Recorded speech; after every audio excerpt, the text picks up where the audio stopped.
mukulu waiswa sabiti eno oba gye tukubye amabega mwabadde n'omukolo ku kitebe ogw'okujjukira abaana balugulamu obulamu naddala ku lunaku olwanganaku mwezi 18-19 abaffe abantu abatuuse ebikolobero ku bantu abo mwateekawoko ku nteekateeka ez'okubawalaawala batwalamu bakuba mu mbuga z'amateeka. Ekituufu abakyali abalamu tukyabisanya nabo abakyali abalamu tukyabisanya nabo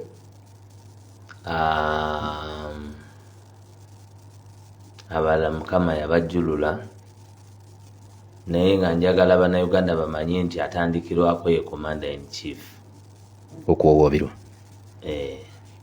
So ezo zensonga ezimu era ze indictment ne sanction ezimu zemuwulira ezijja nga ziteekebwa ku bantu ab'ebyokwerinda ab'enjawulo ng'abantu okubatangira okutambula n'okubateekako envumbo olw'ebikolwa bye bakola ku bannayuganda nga bwe tulinda empaabo ya ICC.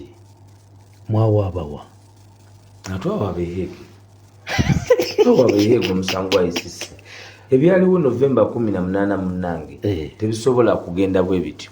Lwaki tumwawaaba wano ate waabewa tetulina kooti ebitongole biwambe ate emisango egifaanana bwe gityo bagiwaaba mu International Criminal Court kubanga abantu abali mu buyinza okutigumbula gavumenti lwaki bateekawo kooti eyo kwe kusobozesa okubaawo kooti esobola okuwozesa gavumenti kuba kati nga mateeka ga Uganda General Yoweri Kaguta Museveni nga occupying office y'obwa presidency aba immune from any litigation naye ate mu ICC taba na immunity emwindaitinga nemuwozesa.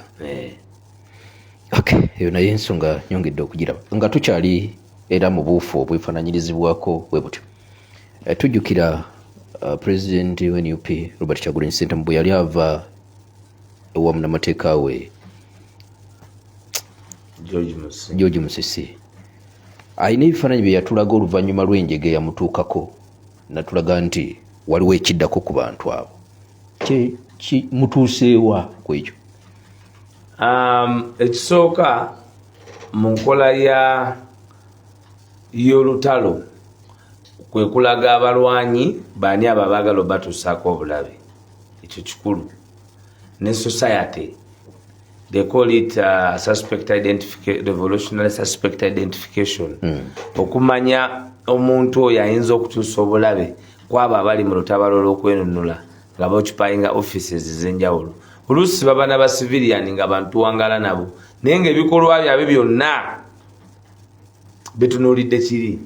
So ekyo kiyamba nnyo omuntu oyo okubeera isolated mu batuufu naaba nga asobola kuwangalira mu bakyamu mokka okuboolebwa n'ebirala.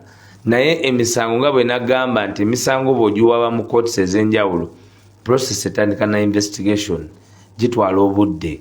Omusango gw'abawuhuru baguza mu 2017 baba charginga 2014 nga bamaze n'otwala obwa president. So kitwala obudde naye nga bwe muze mulaba indictments ezimu nga ziweebwa tukakasa nti lugenda kukya olunaku lumu n'omusaayi gw'abantu baffe abo lazima ku last babeere nga basobola okufuna obwenkanya. Okay, bagiyita Pal FM. Eno gye bayita Black November, Black Week. Bannayuganda be batigimbulwa in a commando style nga batigimbulwa abantu abali bavudde Somalia abajasi akabinja ak'abasniper abakubi ab'enjawulo n'abasiba abantu. So kiri very absurd historically olwali tetuyinza kulwerabira mu byafaayo bya Uganda era tebiyinza genda bwe bityo tekisoboka. Okay, kanzije katono.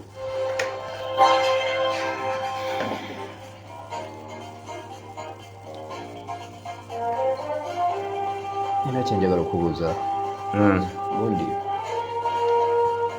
omusajja ono yabadde abalumbye ku kitebe olwero omwogerako batumuleka.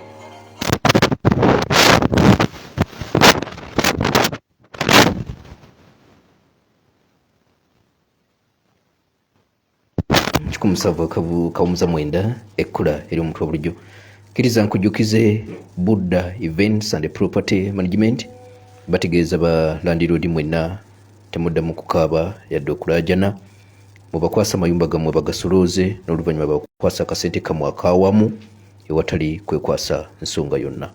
Buddha Events etegeeza nti ekwata emikolo ku butambi erina abakulu abagyogerera okwo nga kwotadde n'okugitimba ate ne givaayo bulungi ku kasente akatono ddala. Buddha Events and Property Management basangibwa wali ku Yiga Chambers awo ku kizimbe ekimanyiddwa nga ekya Jumayi ku madaala agasooka nga wakatandika okwambuka. So lubakwera ku simu eri 0753 23 7571 0753 23 7571 be bannaffe aba Buddha Events and Property Management. Kkiriza nkujjukize Shifa Herbal Medicine basangibwa wali Ndejje Lubugumu ku Masjidi Jamia bakutegeeza nti gwe atawanyizibwa ebirwadde okuli pressure, sukaali, ulcers n'agalwadde agalala gonna mu beekwate babajjanjabi eddagala balirina era osobola obbakubira ku ssimu eri 0755 05 2 93 okumanya ebisinga. Otuweerabira enteekateeka za Gunjuka ne Pal FM zaggiddwako dda akawuwo abaana abali wakati w'emyaka 6 paka ku myaka 18 mubatukwase tugenda kubeera nabo ngenda kuva ngenda ku mwezi 14 paka nga 28 tujja kubeera wali ku Etihad International School mu Kira Municipality tugenda ku basomesa n'okubabangula ebintu bingi. Bakubire ku simu eri 0700 35 okumanya ebisingawo. Mukulu wa Iswa ne kino kkiriza nkikubuuze. Yes sir. Twafunye amawulire jjo lwe mwabadde n'emikolo ku kitebe nti wabadde omu agambibwa nti abadde avudde mu baba byakwerinda yabadde wa SFC n'abayingiramu era nti mwamukutte ne mumukolako effujjo. Ensonga eyo wagitegeddeko? Of course bajja kwagala okusiga ekyo kifaananyi naye wakati mu mikolo nga gigenda mu maaso ttiimu yaffe y'ebyokwerinda yagoberedde yadetectinze negoberera era nezuula nti twabadde muffe mwabaddemu omuntu eyabadde nga embeera gy'alimu si eya bulijjo yadde mu Jaswa Special Forces Command SFC nga ne identity card agiina ku mubiri gwe era ndowooza nga bw'omanyi nti waliwo okutya kungi bateekamu abantu ab'enjawulo abasobola okutwerimbikamu okukola ebikolobero n'okukola ebintu byonna ebiyinza okulaba nga bitattanya erinnya lyaffe naye ate n'okutuusa ku obulabe ku pulezidenti waffe Kyagulanyi Robert Ssentamu omuntu eyagezaako okutta eyawa ebiragiro okutta Kyagulanyi mu Arua tafanga akyali mulamu. So kitegeeza nti ebintu bingi ebikolebwa naye Mukama njagala kwebaza security yaffe eyasobodde okuba nti esobola okukola kyonna ekyetaagisa ne tuba nga tusobola okudetectinga abantu bwe batyo. Kiki kintu kya bugunjufu okulowooza nti osobola okuba owakabi n'oketta abantu paka ku mulyango. Tulinawo security, tulinawo abantu observing ebintu ebyenjawulo but of course tumanyi nti mulimu ne ba covert operatives abeetaba mu mikolo gyaffe abasindikibwa okulaba naye ffe bitwogera emisana bitwogera n'ekiro. Kano njagala okanzigireyo oluusi tewaliiwo fujjo lyamukoleddwako yakwatiddwa n'apepetebwa n'akwasibwa sekretary general n'amuhandinga over police. Bugamba n'apepetebwa botegeeza ki? Okutegeera nti wa SFC badde balina omupepeta ate kati bamupepeta na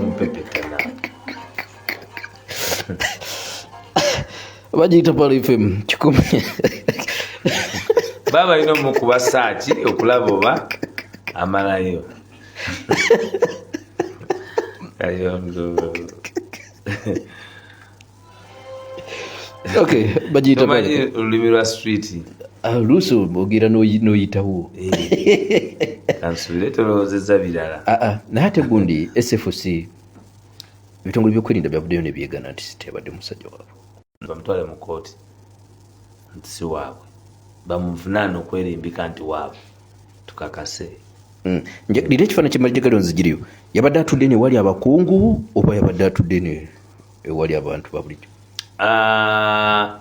Bamudetekitinze sijja kulimba nti nabadde manyi neti yabadde close naye bamudetekitinze security yamudetekitinze nemwengeginga nga bwe ngambye nti nemupepeta nga si muntu mutuufu era naba nga handing over eri polisi ya Uganda. Ekitegeeza abantu bwe batya bafaananako ng'oyo mwebali bagezaako okubanga babayingira. Tewaliwo nagamba ekibiina kya NUP gavumenti buli security agency giso gaso fuso SFC baani bonna obuvunaanyizibwa bwabwe bwakulaba nti basubduinga obuwagizi abawagizi n'abantu ba National Unity Platform. Ekyo tebakivangawo kubanga baafuna entiisa gye bataalootako. Jjajja yali amanyi amazeeyo akagoba akadiiza buli omu basse be basse nga bamanyi nti kati kyakutwala butwazi. Bannayuganda ne beereetera owaabwe gwe beekuliza His Excellency Robert Kyagulanyi Ssentamu kakati eddo n'endoola eddika ababuze paka leero. Nzijjukira twali wano n'oŋŋamba nti ebimu ku bintu mukulu Kyagulanyi byasinga okuwa obudde bibikolwa ebyekikesi era awo ateekawo nnyo essira. Ono security teyagikubyemu ebituli ate nga yeyamukutte gambi bamupepese obadde eki kazije katono security yeyamukutte nemufuna bagiyita Pal FM 107.9 ekkola eri omutwe bulijjo. Ngenda kufunayo essimu 3 zokka tusibule eggwanga kadde tekaliku ssimu 3 zokka ku 0759 0700 tuyite mu bufunze obw'ekika ekyawaggulu. Halo. Waalaikum salaam warahmatullahi wabarakatuh. Webale kuwuliriza mu kibuga.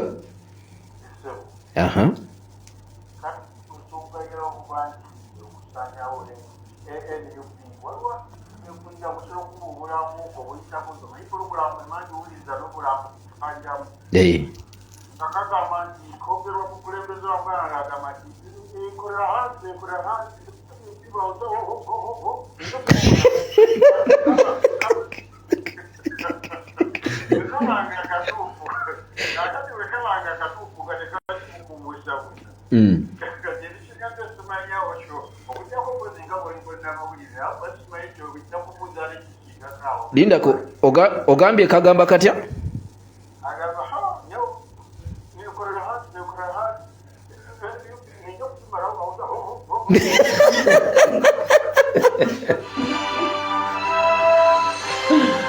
Bagiyita Pal FM.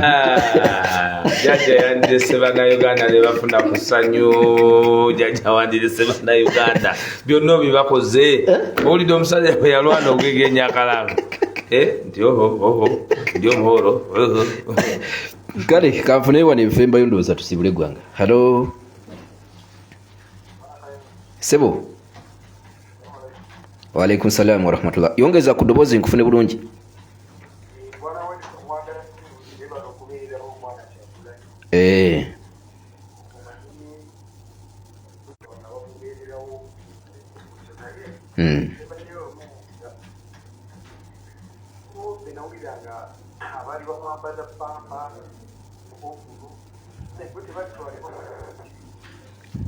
Okay, webale nnyo. Okay. Omuwulidde oyo omukulu weso abaali bambaza pampa agambye nti beyawulira abaali bambaza mukulu Kyagulanyi pampa bo temuli batwala mu mbuga z'amateeka ndooza ayogera ku by'e Masaka. Kakati ate ayogera ku bali abantu baffe bafinito abo finito muganda wange abo finito tetuyinza kubazaako kigere kirala kyonna twababwaka kubanga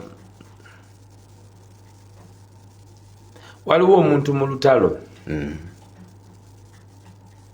gwolaba olutalo oli muno nawe kiri bakyetaagisa naye ng'okutambula naye ajja kukereesa Mukisa tusibule gwange. Njagala okusaasira muganda wange bali mwezo honorable bali mwezo atukiikirira mu constituency yaffe ya Nakawa East.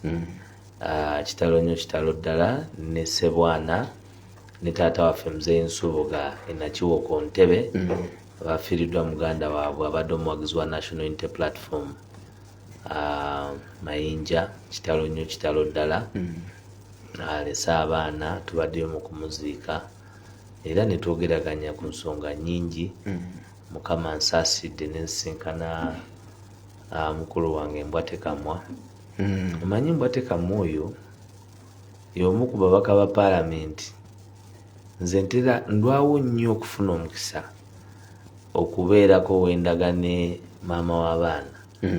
Naye Mbwate Kamwa wakati mu kuba nti nali ntesitese olunaku yampita ne ŋŋenda ne mukiikirira n'ekibiina ku mikolo gye nga bamanyi kye tuzimba kubanga babadde mu Democratic Party nga byagaana kubanga DP eyo yaliyo omulimu gwayo jjajja gwe yali agikozesa gwali gwa konzibya abantu abali basobola okuba abakulembeze.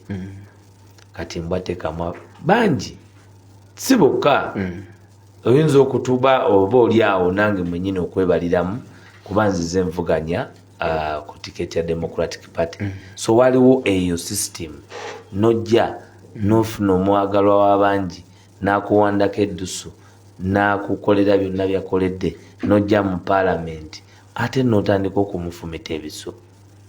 Ani Mbwate Kamwa yafumita Kyagulanyi ebiso mugambi omwatulidde abaddewo ng'akulaba ng'obimu.